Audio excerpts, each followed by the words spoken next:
পড়ন্ত বিকালে আমি আর মা আবারও চলে যাচ্ছি মাঠেতে। হ্যালো গাইস, তোমরা সবাই কেমন আছো? আশা করি তোমরা অনেক ভালো আছো আর আমি অনেক ভালো আছি।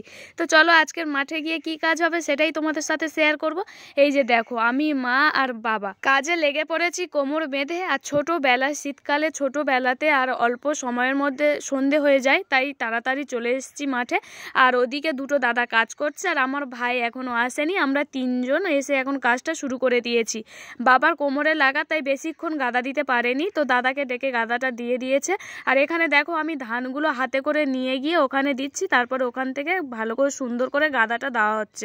আর যত তাড়াতাড়ি আমরা ধানগুলো গুছিয়ে নিতে পারবো তত আমাদেরই ভালো, কারণ যদি বৃষ্টি এসে ধানগুলো আবার ভিজে যায় ধানের অনেকটাই ক্ষতি হয়ে যাবে। তাই আমরা দেরি না করে লোক ধরে আমরা তাড়াতাড়ি করে ধানগুলো গোছানোর চেষ্টা করছি।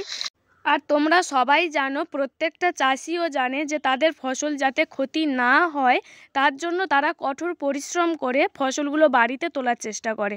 তাই আমরা বাড়ির সবাই মিলে সেই ফসলগুলো আনার জন্য যথারীতি কাজে লেগে পড়েছি। আর এখানে আমার বাবা তো গাদা অলরেডি দেওয়া শুরু করে দিয়েছে, যেমন করে দিতে হয়। পরন্ত বিকেলের উত্তরের হালকা হাওয়া, সুন্দর একটা রোদ, আর আমরা সেই রোদে কাজ করছি।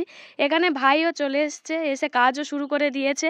ও দেখো হাতে করে নিয়ে গিয়ে সেই জায়গায় দিচ্ছে, ওটা অনেকটা উঁচু হবে।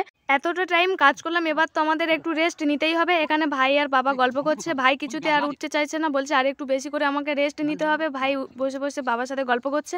আর এখানে দেখো, যেটা আমরা হাতে করে দিচ্ছিলাম সেটা এখন আর হাতে করে দেওয়া যাবে না, সেটা আবার মাথায় করে নিতে হবে।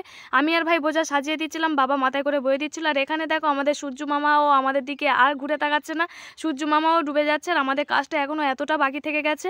আর বাবা ওখানে দেখো গাদেতে মধ্যে খড়গুলো তুলে দিচ্ছে, আর ভাই আবার রেস্ট নিচ্ছে, কারণ ভাই আর করতেই চাইছে না, অন্ধকার হয়ে এসছে বলে। তো এখানে দেখো কাজটা আমাদের সম্পূর্ণ হয়ে গেছে, বাট 3-4টে লাইন বাকি থেকে গেছে, সেইটুকুনি আর আমরা কেউ তুলতে পারিনি।